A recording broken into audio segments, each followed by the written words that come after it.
Developing news now, former rap mogul Suge Knight is headed to prison for voluntary manslaughter. He ran down a man in the parking lot of a Compton burger stand about 3 years ago, and today he found out what his punishment's going to be. For the crime, the defendant has been convicted in count 1. The defendant is levied a term in state prison of 22 years. The prior conviction, the defendant has admitted he's levied an additional 5 years in state prison for a total unstayed term of 28 years. Quite a fall for Knight since the height of his career in the 90s. He's best known as the co-founder of Death Row Records and worked with Dr. Dre, Snoop Dogg, and Tupac Shakur.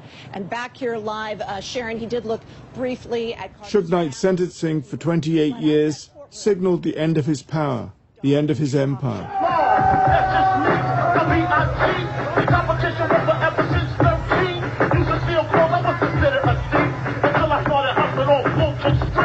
People now no longer as intimidated since Suge's incarceration started talking more freely about Suge being the shadow behind Biggie Smalls and Tupac Shakur's murders. Yeah, tell Frankie to call me. Frankie, you call me when she tells you to call me Frankie. Why? Frankie goes to Hollywood. Hey, yo, Frankie. Frankie. Yo, Frankie. What are you recording? It caused me to review an earlier film I'd made about Biggie and Tupac. People were now opening up to things I couldn't get answered before. Biggie and Tupac started off as the best of friends. Tupac was the one who discovered Biggie and brought him out on stage. And if you look very closely, you'll see the rarest of footage of Biggie and Tupac hugging on the edge of stage.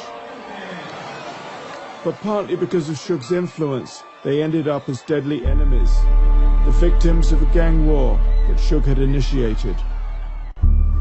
It was LAPD detective Russell Poole who originally alleged the connection between Suge Knight and the murders of Biggie and Tupac. Well, like I say, based on the witnesses that I've interviewed and the evidence, I believe that, Suge Knight ultimately called for the hit. And you said Police Chief Bernard Parks stopped you from investigating further because LAPD police officers were involved with Suge Knight. Well, that's correct, yes. He was, it's several factors on why he didn't want this pursued to the fullest extent, and one being the fact that his own officers were involved.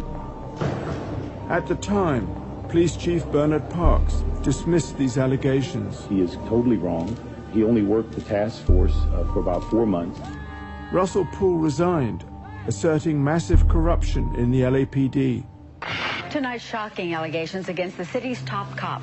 Former Detective Russell Poole has filed suit against the department. Poole says he uncovered dirty cops while investigating the murders of rappers Biggie Smalls and Tupac Shakur. I provided the chief with enough... Russell died tragically a few years later, his career in tatters, the murders still unsolved.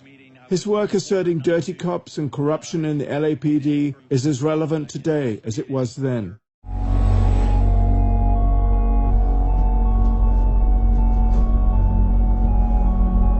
They were gangbangers. They were gangbangers, and they worked for Suge Knight. So they was like Suge Knight's boys. So I believe, my belief of it is they did what Suge told them to do, because they was broke. They couldn't get a job because they was already marked as gangbangers. So they took that ride with Suge Knight, and they accepted that $1,000. That $1,000 for a person that never have, for a person that don't have $1,000 is good a day. $1,000 a day to do some dirty shit to the next motherfucker, or go over here and drop this car, or go over here and drop this bag off, and you don't know what's in the bag, but 9 out of 10, you know what's in the bag, because you're not gonna fuck with nobody. You're not gonna put yourself in a situation where you don't know if it's a dead body in a trunk or not. Some people do. Some motherfuckers don't give a fuck. You know what I'm saying? Because they be so desperate for this money. Inflicting pain on people was like my medicine. I felt good. I truly felt good about it. I took pleasure into it. Okay, I mean, just seeing the blood, how it came out your nose, how it came out your ears. You don't want to die. You don't want to die. These cats don't give a fuck if they do die. And I mean that like that. I'm not putting them on nothing, but these cats don't care. You know what I'm saying? We lose homies in prison. We lose homies on the street, on the daily. We done seen death. We done seen it. I held it. You know what I'm saying? I watched my homeboy Kenny Tubbs take his last breath. Like, wow. Put your hands together and say, oh yeah! Let me see somebody get Dre, Suge, and DOC a round of applause. Death Row Records is going to be the record company of the 2000s. Death Row had the money to throw the most lavish celebrity parties in Beverly Hills. Oh, yes. The label started with Dr. Dre, who was going to do his own thing, and with a lot of help from Suge Knight. David Kenner, seen here, and Suge Knight ran Death Row. According to employees, they did whatever they wanted. Beverly Brothers, front center. He had huge houses, he had lots of cars. He could come to work every day in a different car for a month and never drive the same car. Really? To be honest, Suge was just two-faced. He was two-faced, and he really wasn't a man of his word. And I'm telling you, that day that he set me up to be beat up, I never thought, I had no inkling that that was going to happen that day. He had planned that whole thing all weekend. He was ready. He had one of his girlfriends bring the girl up to the office. They snuck her through the back door. The girl that jumped on me, she was dropped off by a girl that was one of his girlfriends. This girl came out of nowhere and she soccer punched me, stomping me in my face. And Suge had me by my feet. And David Kenner just stood and watched. And what did Suge say? He was holding my feet. So then when I kicked him in his nuts, that's when I got familiar with the back door. So when I ran out the back door and I ran over the Interscope, they must have knew something was happening because they locked the door. So you couldn't go in. You know, they treated women, I mean, they would have fights in there, with girl fights in the offices, where they would put the assistants against other women, and they like literal girl fights where they would open up, like in the middle of the floor, where they would, like it was like boxing matches where women would fight. And I never saw the fights. They would just tell me about them. Dre told me about them, and I was just like, who does that in the offices of the whatever? And so that's how little they thought of women. And so I just never understood it. They just thought women were second-class citizens. They were just literally there for their amusement, entertainment, and enjoyment. Nothing else. And if you dated one of them, you understood that was your place. This is Rosecrans and Atlantic. I believe this is still Compton. Looks like more than likely they were shot while trying to fill up their car with gas. Suge Knight, struggling to maintain control, created a rivalry between his own blood gang members who started killing each other. A lot of them died for him, including my brother. Some guys got out of the van and AK'd him down.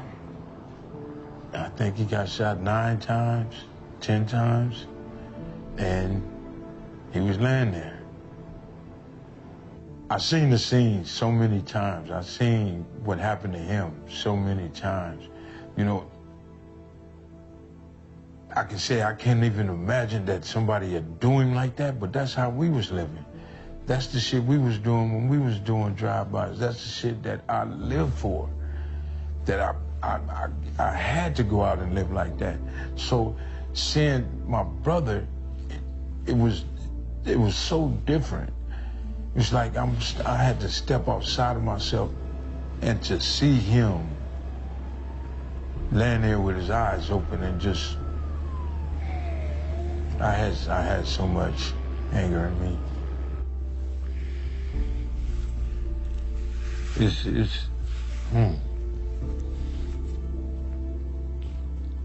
It's rough talking about him.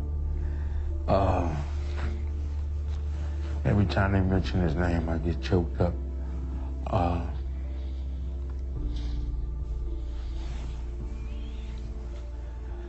The pain is It's a cold feeling. It's my brother.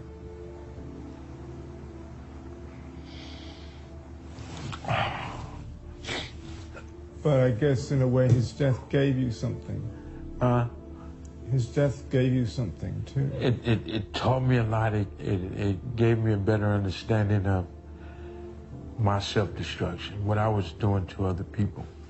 I'm with somebody right now that they feeling the same way about their brother. You know what I'm saying? And, you know, I can't do nothing but apologize for the way I lived.